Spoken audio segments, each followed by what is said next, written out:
আমার মা আমার বাবা আমাকে কোনোদিন বলে নাই বা তুমি বাসা থেকে যখন বের হয়ে যাও তখন তোমাকে একটু সেফ হয়ে বের হওয়া লাগবে মা, তোমার অন্তত তোমার একটা ওড়না পরে শালীনতার সাথে তোমাকে বাহিরে যাওয়া লাগবে। আমার মা আমাকে কোনোদিন বলে নাই মা আল হায়াউ শুবাতুম মিনাল ঈমান, লজ্জা ঈমানের অংশ, ঈমানের অঙ্গ। আমার মা আমার বাবা কোনোদিন এই কথা বলে নাই। আমার বাবা আমার জন্য হাজারো লাখ লাখ টাকার দামি পোশাক আমাকে খরিদ করে দিয়েছে, কিন্তু ভালো একটা বুরকা কোনোদিন খরিদ করে দেয় নাই। একটা ওড়না পরে বের হইতে হবে এটার জন্য আমাকে কোনোদিন পরামর্শ দেয় নাই। এই জন্য আল্লাহ আমি যদি অপরাধী হয়ে থাকি তাহলে আমার মা বাবা তো কম অপরাধী না। এই জন্য আল্লাহ তাআলা কয় কিয়ামতের ময়দানে ওই ছেলে আর মেয়ে যদি জাহান্নামে যায়, ওই মা আর বাবার গলার উপর পাড়া দিয়ে আর তাদেরকে জাহান্নামে যাওয়া লাগবে। নাউযুবিল্লাহ। আরিনাল্লাযীনা আদাল্লানা মিনাল জিন্নি ওয়াল ইনসি নাজআলহুমা তাহতা আকদামিনা। ওই সন্তানরা বলবে আমার মা আর বাবা সহ আমার মুরব্বি যারা আমাকে সৎ পরামর্শ দেয় নাই তাদেরকে পায়ের নিচে রাখেন, আমি পাড়া দিয়ে জাহান্নামে যাব। আমার বাবা এখানে যারা আছেন, মায়ের জাতিরা যারা পর্দার আড়ালে আছেন, আমি আপনাদের কাছে জানতে চাই আপনার কোন সন্তান গলার উপর পাড়া দিয়ে জাহান্নামে যাক আপনারা চান নাকি? কথা বলেন, আওয়াজ দিয়ে বলেন, কেউ চান আপনারা? আল্লাহর বান্দা আপনার সন্তান জাহান্নামের আগুনে জ্বলবে এটা আপনি কেমনে যাবেন? দুনিয়াতে কোন সন্তান যদি আগুনে পড়ে যায়, পানিতে ডুবে যায়, তাহলে একজন মা আর বাবা তার সর্বোচ্চ চেষ্টা দিয়ে বাঁচানোর চেষ্টা করে। এমনও নজির আমরা দেখেছি সন্তানকে বাঁচাইতে গিয়ে মা আর বাবা পর্যন্ত আগুনে পুড়ে গিয়েছে, নদীতে পানিতে ডুবে মারা গেছে। এরপরও সন্তানকে একা একা মরতে দেয় নাই, তাকে বাঁচানোর চেষ্টা করেছে। ও আল্লাহর বান্দা ভালো করে শোনেন, ও ভাই ভাইয়ের মানুষ ভালো করে শোনো, ও পর্দার আলাদা মা ভালো করে শোনো।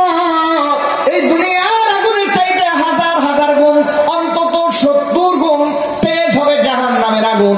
ওই আগুনের ভিতরে চিরস্থায়ী তোমার কন্যাটা জ্বলবে, তোমার যুবক সন্তানটা জ্বলবে। তুমি কেমনে বরদাস্ত করবা? এই জন্য এখন থেকে তাদেরকে ইসলামে শিক্ষা দাও, সৎ কাজের আদেশ করো। আর যদি সৎ কাজের আদেশ না করো, রাসূলুল্লাহ বলছেন 7 বছর বয়স যদি হয় তাকে নামাজের কথা বলো।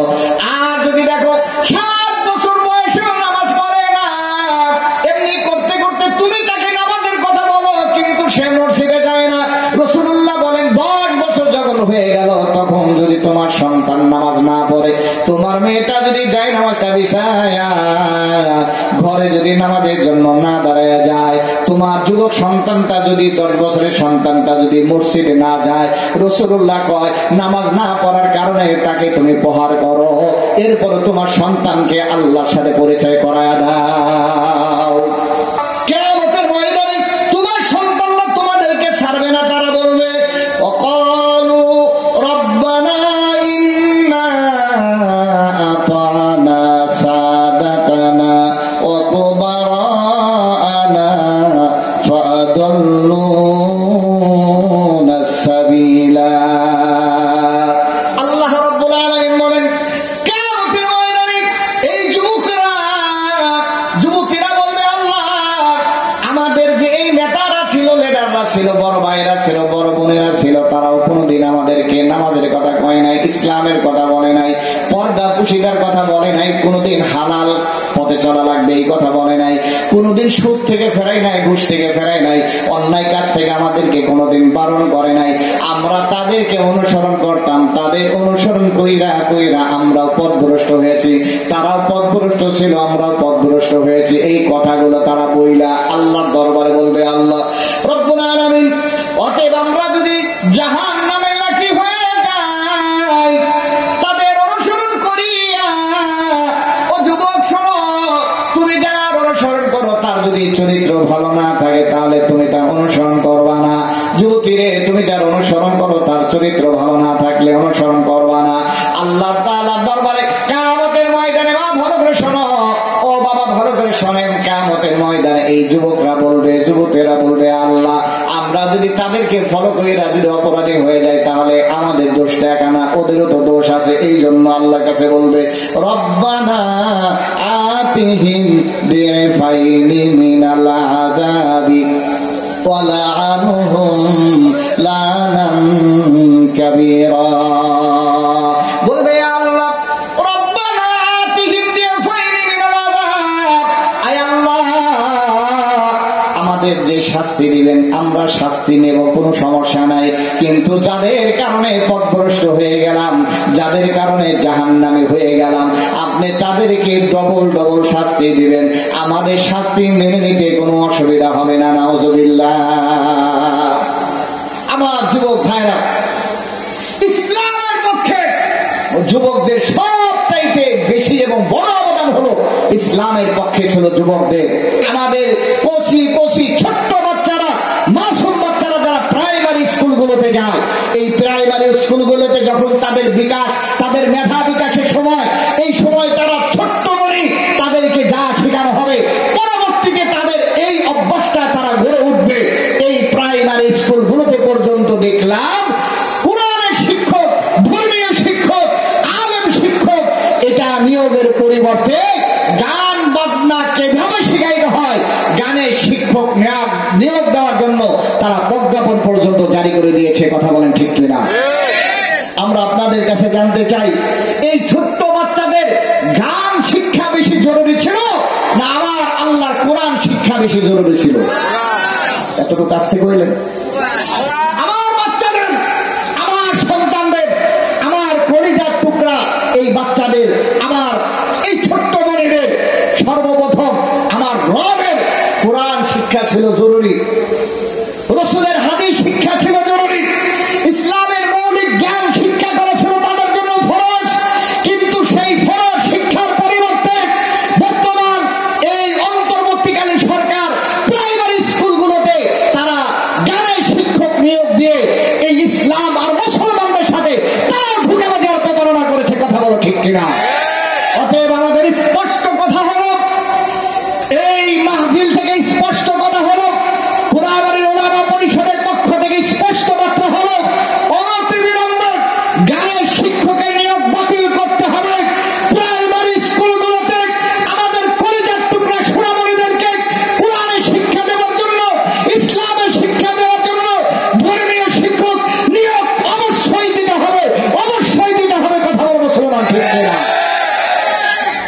সম্মানিত ভাইরা আমার, তাহলে ভালো করে বসেন, ও যুবক ভালো করে শোনো, তোমার আমার ভিতরে রাসূলুল্লাহর আদর্শ পাওয়া যায় না, এই জন্য যুবক বয়সে তোমাদের অন্তরের ভিতরে আল্লাহ রাসূলের মহব্বত না থাকার কারণে দেখো তোমরা, আমাদের যুবক যারা আছে অধিকাংশই নামাজও পড়ে না, এমনকি ইসলামের পথে চলারও চেষ্টা করে না। বুড়া যখন হয়ে যায়, তখন দাড়ি যখন পাকে, তখন মসজিদে যাওয়ার জন্য কোনো মতো চেষ্টা করে, এর আগ পর্যন্ত মনে করে নামাজ নাই, রোজা নাই। আমাদের সমাজের অবস্থা হলো বুড়ারা নামাজ পড়বে আর যুবকরা মদ গাঁজা নিয়ে ফুর্তি করবে। কথা বলেন ঠিক কিনা? সারা রাত মোবাইলে চ্যাট করবে, গেমস খেলবে, মোবাইল চালাবে, এরপরে সারাদিন ঘুমাবে, আর স্কুলে যাবে, কলেজে যাবে, চোখগুলো লাল হয়ে যাবে। স্কুল কলেজের লেখাপড়াও তেমন ভালো না করে এরা কোনো মতন সময়টা পার করার মতো একটা অভ্যাসে পরিণত হয়েছে। না রে বন্ধু, না, আমার রাসূলকে ছোট্ট ছোট্ট বাচ্চারা পর্যন্ত ভালোবাসছে। ইসলামের জন্য, ইসলামের ইতিহাসে ছোট্ট ছোট্ট বাচ্চারা পর্যন্ত জান দিতে রাজি হয়ে যায়। ও আল্লাহর বান্দা, সময় বেশি নেওয়ার সুযোগ হবে না। ও আল্লাহর বান্দা, যুবক শোনো, কিশোর যারা আছো তারা শোনো, আমার মায়ের জাতিরা শোনো, রাসূলুল্লাহ যে সময় মক্কা থেকে মদিনায় হিজরত করে যাবেন, মদিনার আনসারেরা তারা বারবার দৈনন্দিন তারা রাসূলকে স্বাগত জানানোর জন্য মদিনার বাহিরে গিয়া দাঁড়ায় থাকে। দীর্ঘদিন এভাবে যায় আর আসে, রাসূলুল্লাহ আগমন করলেন না। কিন্তু দেখা যায় হঠাৎ করে একদিন রাসূলুল্লাহ সাহাবীদেরকে নিয়ে যখন মক্কা থেকে মদিনায় চলে আসলেন, এমন সময় আনসাররা যারা আমার আপনার পয়গম্বরকে স্বাগত জানানোর জন্য হাজির হয়েছিলেন, তাদের ভিতরে ছোট্ট একজন বাচ্চা তার বাবার হাত ধরে রাসূলুল্লাহকে দেখতে যায়, স্বাগত জানাইতে যায়, যার নাম ছিল হযরতে বারা ইবনে তালহা রাদিয়াল্লাহু তাআলা।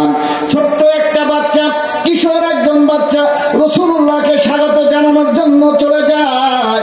হযরতে তালহা বিন বারা রাদিয়াল্লাহু তাআলা রাসূলকে দেখা দৌড়াইয়া রাসূলের কাছে গিয়া কয়, পয়গম্বর উহিব্বুকা মিন আবি ওয়া উম্মি ইয়া রাসূলুল্লাহ, আমি আমার মার চাইতে, আমি আমার বাবার চাইতে আপনাকে বেশি ভালোবাসি।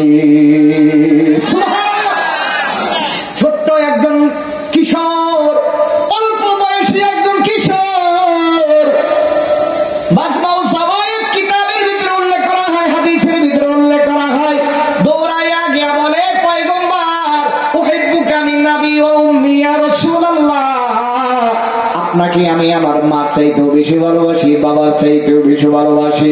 পয়গম্বর বললেন তাই নাকি? ছোট্ট বাচ্চারা যখন বড়দের সাথে কথা বলে, কথার ঢংটা যদি ভালো হয়, বড়রা ছোটদেরকে আদর করে, ঠিক না? বড়রা ছোটদেরকে আদর করে, ভালোবাসে, মহব্বত দেয়।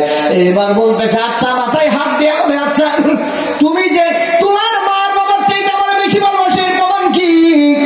আল্লাহ পয়গম্বরকে হযরতে তালহা ইবনে বারা বলতেছেন, পয়গম্বর আলামত হলো মুরুনি বিমা শিতা ইয়া রাসূলুল্লাহ ফালা আসিলাকা আমরা। ওগো আল্লাহর পয়গম্বর, আপনি আমাকে কি কাজ করা লাগবে আমি যে আপনাকে সবচাইতে বেশি ভালোবাসি এটার প্রমাণ দেওয়ার জন্য কি অর্ডার দিবেন? আপনি খালি অর্ডার দেন, ফালা আসিলাকা আমরা, আমি আপনার অর্ডারের অমান্য করব না, আপনার হুকুম অমান্য করব না, আমারে শুধু একটু অর্ডার দিয়ে দেন। পয়গম্বর তার ইমানের পরীক্ষার জন্য, ভালোবাসেন নজরানা পরীক্ষা করার জন্য বলতেছেন আচ্ছা তোমার বাবা কই? কয় এই যে আমার বাবা পাড়া দাঁড়িয়ে আছে।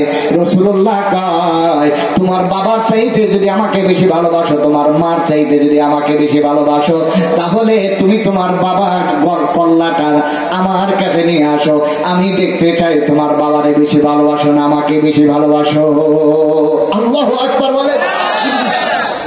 ছোট্ট বাচ্চা হযরতে তালহা, মাজমাউ যাওয়ায়েদ অনেক বড় হাদিসের কিতাব, এই কিতাবের মাঝে উল্লেখ করা হয় হযরতে তালহা দৌড়াইয়া চলে গিয়েছেন নিজের বাবার কল্লাটা আনবে, কিসের প্রমাণ দেওয়ার জন্য?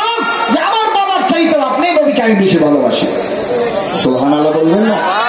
আপনি নবীকে আমার বাবার চাইতে বেশি ভালোবাসি, এই প্রমাণ দেওয়ার জন্য দৌড়াইয়া চলে গেছে। আল্লাহর পয়গম্বর হযরতে তালহাকে ডাক দেয়া বলে, তালহা দাঁড়ায়া যা, আমি রাসূলুল্লাহ তো বাবা আর ছেলের মাঝে শত্রু বাড়াইতে আসি নাই রে, আমি তো তোমার মা আর বাবা তোমাদের ভিতরে মহব্বত বাড়াইতে এসেছি, তোমার বাবার কল্লা কাটার জন্য আমি আসি নাই, আমি শুধু পরীক্ষা করার জন্য তোমাকে বলেছি, দেখেছি না তুমি শুধু মুখে না কাজেও আমারে ভালোবাসো। আর আমাদের অবস্থা হলো আমরা শুধু মুখে বলে কাজে আমাদের পাওয়া যায় না, কথা বলেন না কেন? মুখে বড় বড় লেকচার মারা হয় কিন্তু কাজে পাওয়া যায় না। আমাদের বাঙালিদের স্বভাব হলো বলে বেশি করে কম, বাঙালিদের স্বভাব হলো বলে বেশি করে কম, আমল কম বলে বেশি। আর এই আমলটাই হলো আল্লাহ তাআলার কাছে সবচাইতে নিকৃষ্ট, যে যারা এমন কথা বলে যা নিজেরা কি করে না, আমল করে না। এই জন্য দেখবে আমাদের সমাজে যখন নির্বাচনের সময় আসবে তখন দেখবে স্টেজে বড় বড় লেকচার মারবে, কিন্তু যা লেকচার মারবে তার মোটামুটি আপনার 90 না 95% কি করবে না, কি করেন আপনারা? 95% কি এটার ওয়াদা পুরা করা হয়? আওয়াজ দিয়ে বলেন করা হয়। এই জন্য আল্লাহর পয়গম্বর হযরতে বারাকে বললেন, তালহাকে বললেন যা যা যা, তোমার অন্তরে আমার মহব্বত বেশি, এটা প্রমাণ হয়ে গেল। শুধু এখানে ক্ষান্ত নয়, হযরতে আবু উবাইদা ইবনুল জাররাহ রাদিয়াল্লাহু তাআলা অনেক বড় মাপের একজন সাহাবী, কুরআনুল কারীমের তাফসীরের ভিতরে তার ঘটনাটা উল্লেখ করা হয়। আল্লাহ আর রাসূলের মহব্বতটা কত বেশি ছিল আল্লাহর বান্দা শোনেন।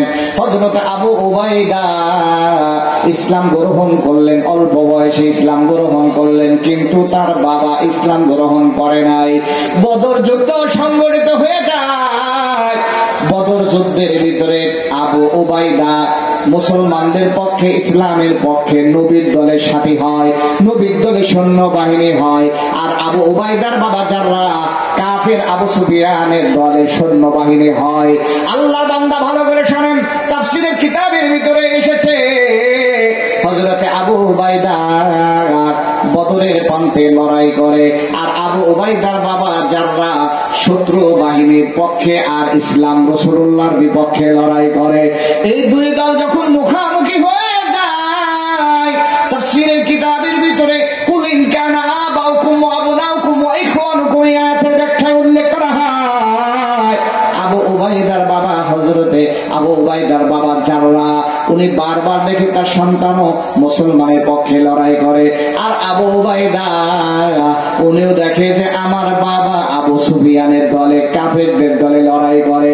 এইবার হযরতে আবু উবাইদা বলেন, আমি যখন আমার বাবাকে দেখি লড়াই করতে করতে আমার সামনে চলে আসে, আমি আমার দ্বারা যেন আমার বাবা আঘাতপ্রাপ্ত না হয়, এই জন্য আমি তো মাঝে মাঝে সরে যাই যেন আমার বাবা আমার দ্বারা আঘাতপ্রাপ্ত না হয়। যেহেতু বাবার মহব্বত অন্তরে থাকাটাই স্বাভাবিক। আল্লাহর বান্দা ভালো করে শোনেন, ও যুবক ভালো করে শোনো, যুবতী ভালো করে শোনো।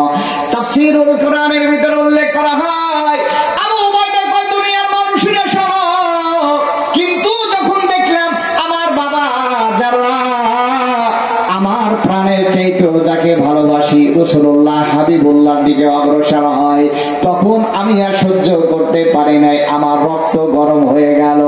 আমি আবু উবাইদা নিজের তরবারি দিয়া নিজের বাবার কল্লাটা জমিন থেকে, তার গর্দান থেকে আলাদা কইরা ইসলামের পক্ষে, রাসূলুল্লাহর পক্ষে আমি প্রমাণ করে দিয়েছি। ইসলামের জন্য যদি বাবার সামনে বিরোধী হিসাবে দাঁড়ায় যায়, সেও কোনো মুসলমানের সামনে রেহাই পায় না। কথা বলেন ঠিক কিনা? আয়াত নাযিল হয়ে গেল, কুলিন কানা আবাউকুম ওয়া আবনাউকুম ওয়া ইখওয়ানুকুম ওয়া আজওয়াজুকুম ওয়া আশীরাতুকুম, তোমাদের মা বাবা, তোমাদের স্ত্রী সন্তানাদি, তোমাদের আত্মীয় স্বজনের চাইতেও মহব্বত কার বেশি থাকা লাগবে? আওয়াজ দিয়ে বলেন না কার? শাহাদাত আঙ্গুল গুলা সবাই উঠান, এই শাহাদাত আঙ্গুলটা উঠাইয়া বলেন না কার? একটু নাড়া দিয়া বলেন না কার? কার মহব্বত অন্তরে বেশি থাকা লাগবে? এরপরে কার মহব্বত? রাসূলের মহব্বত আমাদের থাকার দরকার আছে না নাই? হাত নামান। এই জন্য আল্লাহর বান্দা বান্দি ভালো করে শোনেন, তাহলে আল্লাহ রাসূলের মহব্বতের জন্য হযরতে তালহা তার বাবার কল্লা টানতে যায়, হযরতে আবু উবাইদা তার বাবারে হত্যাই করে ফেলছে, যেহেতু কাফেরদের পক্ষে মুসলমানের বিরুদ্ধে লড়াই করতে আসে। ও আল্লাহর বান্দা, শুধু এখানে ক্ষান্ত না, ওই উহুদের ময়দানের কথা হাদিসের কিতাবের ভিতরে লম্বা উল্লেখ করা হয়।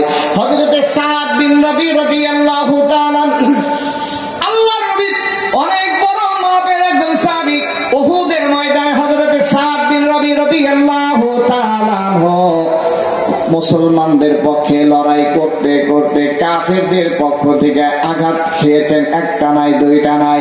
হযরতে যায়েদ বিন হারেসা কয়, হযরতে সাদ বিন তরবিকে দেখলাম তার শরীরের ভিতরে অন্তত 70 থেকে 72টা তীর তরবারের আঘাত তার শরীরের ভিতরে দেখা যায়। আল্লাহু আকবার। ইসলাম প্রতিষ্ঠা করার জন্য জমিনে আল্লাহর জমিনে আল্লাহর দ্বীন বাস্তবায়ন করার জন্য দ্বীন কায়েমের আন্দোলনে তারা শরীক হয়ে, আমরা তো দ্বীন কায়েমের কথা শুনলেই মনে করি রাজনীতির আলোচনা করে। এই যে কয়েকদিন আগে আমাদের দারুল ইহসান মাদ্রাসায় একটা বয়ান করছি, ওই বয়ানের ভিতরে দেখছি কয়েকজন কমেন্ট করছে এটা রাজনীতির বয়ান। আমি আপনাদের কাছে জানতে চাই, রাসূলুল্লাহর সাহাবীরা নিজেদের তাজা রক্ত জমিনে দেয়া কি কায়েম করতে চাইছেন? ইসলাম। কথা বলেন। ইসলাম। দ্বীন ইসলামের জমিনে কায়েম করতে চাইছেন, আল্লাহর জমিনে আল্লাহর বিধান চলবে, এটাই বাস্তবায়ন করতে চাইছেন। আমি যদি আপনাদেরকে বলি, সাহাবায়ে কেরামের এই দ্বীনের জন্য এই জিহাদ করা, দ্বীনের জন্য রক্ত দেওয়া, এটা যদি রাজনীতি হয়, তাহলে এরকম রাজনীতি আমিও তো করতে চাই। আপনারা কি করতে চান? কথা বলেন। আমার নবী সাহাবায়ে কেরাম বদরের ময়দানে হযরতে সাদ বিন রবি সে 70টা তীরের আঘাত খেয়ে ইসলাম প্রতিষ্ঠা করলেন। হযরতে তালহা ইবনে উবাইদুল্লাহ তিনি 82টা আঘাত খেয়ে শাহাদাত বরণ করলেন। ইন্দ্রা রক্ত দিয়ে তীর বল্লম এর আঘাত খেয়ে তারা শাহাদাত বরণ করে ইসলাম প্রতিষ্ঠা করে গেলেন। এটা যদি রাজনীতি হয়, এই রাজনীতি করতে আমাদের কোনো সমস্যা আছে? কথা বলেন, কোনো সমস্যা আছে? কিন্তু যেই রাজনীতিতে আল্লাহর বান্দা ইসলাম থাকবে না, কোরআন সুন্নাহ থাকবে না, শুধুমাত্র থাকবে পেট নীতি। আমি বলি আমার ভাষায়, আমার বাংলাদেশে চেয়ারের পরিবর্তন হয়, চরিত্রের পরিবর্তন হয় না। কথা বলেন নাকি মিথ্যা বললাম? তো কন্ত চেয়ারের পরিবর্তন তো বহু দেখেছি, কিন্তু চরিত্রের পরিবর্তন দেখি নাই। যা সেই আমি আপনাদের কাছে জানতে চাই, 5 আগস্টের আগে পুলিশের যে অবস্থাটা ছিল এখন মনে হয় খুব ভালো। কথা বলেন খারাপ বেশি? হ্যাঁ, সরকারি প্রশাসন যারা আছে তাদের চরিত্র আগে যা ছিল এখন মনে হয় একদম অনেক ভালো। হ্যাঁ, এটাও কি রাজনীতি নাকি? কথা বলেন, এটার নামও কি রাজনীতি? আপনি আকাম করবেন সমস্যা নাই, আমি বললে দোষ হয়ে যাবে। আর এই জন্য ওলামা ইকরামকে গুম করবেন, গুম করবেন। আপনারা শুনেছেন আমাদের টঙ্গীতে একজন অনেক বড় আলেম মুহিবুল্লাহ মিয়াজি আল মাদানী হাফিজাহুল্লাহ, উনি ইসকনের বিরুদ্ধে কথা বলেছে, এই জন্য ওনাকে গুম করে সেই পঞ্চগড়ে শিকল দিয়ে বিবস্ত্র অবস্থায় তাকে ফেলে দেওয়া হয়েছে। আল্লাহ তাকে হেফাজত করেছে, অন্তত তাকে জানে মানে নাই। উনি হক কথা বলেছেন, এই জন্য গুম হওয়া লেগেছে। যুগে যুগে যারাই সত্য কথা বলেছে, যারাই হকের কথা বলেছে, যারাই ইসলামের কথা বলেছে, তাদেরকে ফুল দিয়ে কেউ সম্বর্ধনা দেয় নাই, তাদেরকে পাথর মেরে মেরে রক্তাক্ত করেছে। কথা বলা মুসলমান ঠিক কিনা? আজও যদি ইসলামের জন্য রক্ত দেওয়া লাগে, ইসলাম কায়েমের জন্য, ইসলাম প্রতিষ্ঠার জন্য, আল্লাহর জমিনে আল্লাহর আইন বাস্তবায়ন করার জন্য, ও যুবক তোমাদের কাছে জানতে চাই, সাহাবায়ে কেরামের মতো যদি রক্ত দেওয়া লাগে, সাহাবায়ে কেরামের মতো যদি জান দেওয়া লাগে, সাহাবায়ে কেরামের মতো যদি স্ত্রীকে বিধবা করতে হয়, মাকে সন্তানহারা করতে হয়, ইসলামের জন্য রক্ত দেওয়া হলো, ইসলাম প্রতিষ্ঠার আন্দোলনে কারা কারা শরীক হইতে রাজি আছো?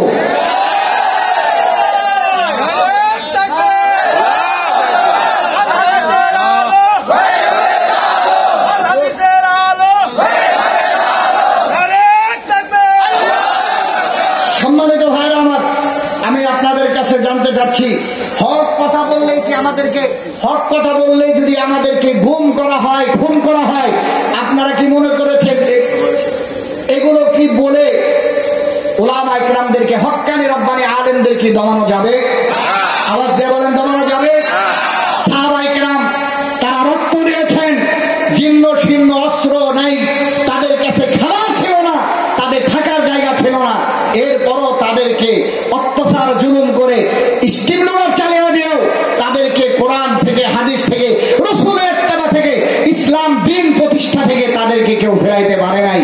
আমিও আপনাদের কাছে বলতে চাই, আমাদের উপর যতই অত্যাচার আর জুলুম করা হোক না কেন, আমাদের কোরআনের কথা, ইসলামের কথা, হক কথা, সহি কথা বলা থেকে আমাদের এই জবান কেউ কোনোদিন কণ্ঠরোধ করতে পারবে না ইনশাআল্লাহ।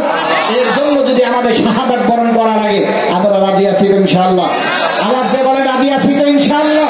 সম্মানিত ভাইরা আমার, আমাদের গুমের কথা, খুনের কথা এইগুলা বললে ভয় দেখায় আমাদের কোনো লাভ? এই ভয় আমাদের মানুষ বহুত দেখাইছে আগেও। কথা বলেন, এই ভয় আমাদেরকে আগেও বহুত মানুষ দেখিয়েছে।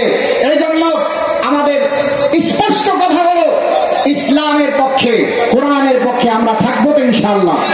আওয়াজ দিয়ে বলেন, কোরআনের পক্ষে, ইসলামের পক্ষে থাকবো তো ইনশাআল্লাহ? আল্লাহর বান্দারা তাহলে এবার লক্ষ্য করেন, হযরতে সাদ বিন রবি রাদিয়াল্লাহু তাআলা উহুদের ময়দানে ইসলাম কায়েমের আন্দোলনে আল্লাহর পয়গম্বরের সৈন্যবাহিনীতে নামটা লেখাইয়া উহুদের ময়দানে গিয়া আল্লাহর পয়গম্বরের পক্ষে লড়াই কইরা রক্তাক্ত হইয়া শুহাদায়ে উহুদের কাতারের ভিতরে পইরা গড়াগড়ি করে। এমন সময় জিবরিল আমিন আল্লাহর পয়গম্বরের কাছে এসে কয়, পয়গম্বর আপনি আপনার উহুদের শহীদদের তালিকাটা একটু নেন। এর ভিতরে একজন আছে আপনার সাহাবী, যার নাম হলো সাদ, হযরতে সাদ বিন রবি। তার শরীরে 72টা আঘাত লেগেছে, এরপরও আপনার মহব্বত ছাড়ে নাই। ইসলাম প্রতিষ্ঠা করার যে স্পৃহা, এটা থেকে পিছপা হয় নাই। আল্লাহর মহব্বত তার অন্তর থেকে সরে যায় নাই গো পয়গম্বর। আপনি একটু তাদেরকে আলাদা আলাদা কইরা একটু আপনি একটু দেখাশোনা করেন। এই কথাটা যখন জিবরিল আমিন পয়গম্বরের কানে শোনায়া দেয়, পয়গম্বর একজন সাহাবীকে ডাকলেন, যার নাম হলো হযরতে যায়েদ বিন হারেসা রাদিয়াল্লাহু তাআলা। হযরতে যায়েদ বিন হারেসাকে কয়, ও যায়েদ রে, যা যা যা দেখ আমার কোন কোন সাহাবী শাহাদাত বরণ করার জন্য আল্লাহর জান্নাতে যাওয়ার জন্য প্রস্তুতি হয়ে গিয়েছে, যাই তো তাদেরকে আলাদা কর। হযরতে যায়েদ বিন হারেসা কয়, আমি গিয়া ওই উহুদের শহীদদের লাশগুলো যখন আলাদা করি, এই লাশগুলো আলাদা করার সময় আমি গিয়া গিয়া খুঁজতেছি যে সাদ বিন রবি কই।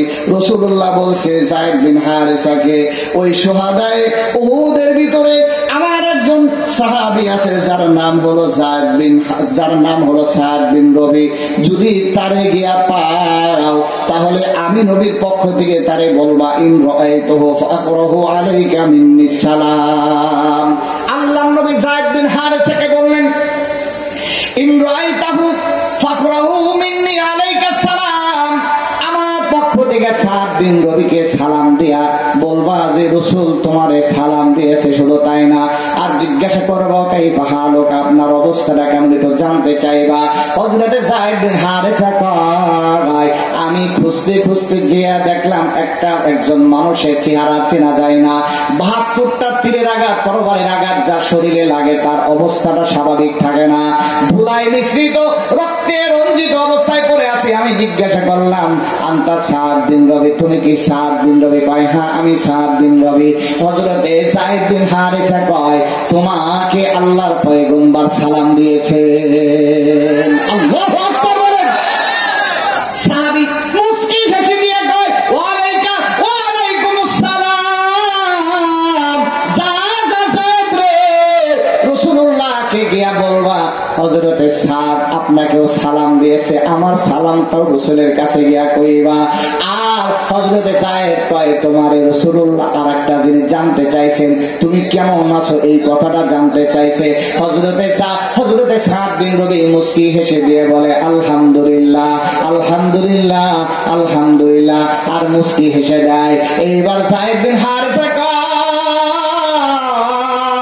তুমি একটু পরে দুনিয়া থেকে বিদায় নিবা, এখনো তোমার মুখে হাসি বুঝলাম না। এতগুলো আঘাত খাওয়ার পরও কোন মানুষের অবস্থা স্বাভাবিক থাকে নাকি? কারণটা কি? বলতেছে যায়েদ রে, আমার এই মত কোন সাধারণ মত না, আমার নাকের ভিতরে উহুদের পাদদেশ থেকে জান্নাতের সুগন্ধ আসতেছে, যত দ্রুত রূহটা বের হয়ে যাবে আমি আল্লাহর জান্নাতে তত দূরতে চলে যাব।